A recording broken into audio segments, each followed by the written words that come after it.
पौराणिक कथाएं। गंगा जन्म की कथा, भाग 1। ऋषि विश्वामित्र ने कहा, वत्स राम, तुम्हारी ही अयोध्यापुरी में सगर नाम के एक राजा थे। वे पुत्रहीन थे। सगर की पटरानी का नाम केशिनी था, जो कि विदर्भ प्रांत के राजा की पुत्री थी। केशिनी रूपवती, धर्मात्मा और सत्यप्रायण थी। सगर की दूसरी रानी का नाम था सुमति, जो राजा अरिष्टनेमि की कन्या थी। महाराज सगर अपनी दोनों रानियों को लेकर हिमालय के भृगु प्रस्रवण नामक प्रांत में गए और पुत्र प्राप्ति के लिए तपस्या करने लगे। उनकी तपस्या से महर्षि भृगु प्रसन्न हुए और उन्हें वर दिया कि तुम्हें अनेक पुत्रों की प्राप्ति होगी। दोनों रानियों में से एक का केवल एक ही पुत्र होगा, जो कि वंश को बढ़ाएगा, और दूसरी के 60,000 पुत्र होंगे। कौन सी रानी कितने पुत्र चाहती है, इसका निर्णय वे स्वयं आपस में मिलकर कर लें।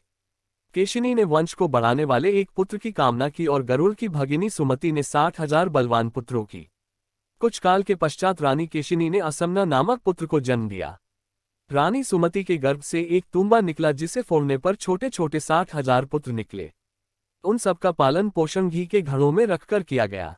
तारांकन कालचक्र व्यतीत होते गया और सभी राजकुमार युवा हो गए। सगर का ज्येष्ठ पुत्र असमना बड़ा दुराचारी था और उसे नगर के बालकों को सरयू नदी में फेंककर उन्हें डूबते हुए देखने में बड़ा आनंद आता था। इस दुराचारी पुत्र से दुखी होकर सगर ने उसे अपने राज्य से निर्वासित कर दिया। असमना के अंशुमान नाम का एक पुत्र था। अंशुमान अत्यंत सदाचारी और पराक्रमी था। एक दिन राजा सगर के मन में अश्वमेघ यज्ञ करवाने का विचार आया। शीघ्र ही उन्होंने अपने इस विचार को कार्यरूप में परिणत कर दिया। राम ने ऋषि विश्वामित्र से कहा, गुरुदेव, मेरी रुचि अपने पूर्वज सगर की यज्ञ गाथा को विस्तार पूर्वक सुनने में है। अतः कृपा करके इस वृतांत को पूरा पूरा सुनाइए। राम के इस प्रकार से जिज्ञासा व्यक्त करने पर ऋषि विश्वामित्र प्रसन्न होकर कहने लगे, राजा सगर ने हिमालय एवं विंध्याचल के बीच की हरितिमायुक्त भूमि पर एक विशाल यज्ञ मंडप का निर्माण करवाया।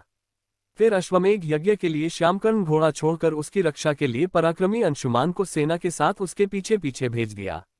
यज्ञ की संभावित सफलता के परिणाम की आशंका से भयभीत होकर इंद्र ने एक राक्षस का रूप धारण किया और उस घोड़े को चुरा लिया।